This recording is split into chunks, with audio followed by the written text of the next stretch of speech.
There's a planet 63 light-years away where it literally rains molten glass and the wind blows it sideways at 5,000 miles per hour.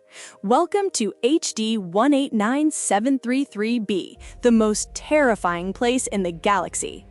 The day side of this planet is so insanely hot, 1700 degrees Fahrenheit, that silicate minerals vaporize into gas. These glass vapors get swept by supersonic winds to the cooler night side, where they condense back into liquid glass and rain down.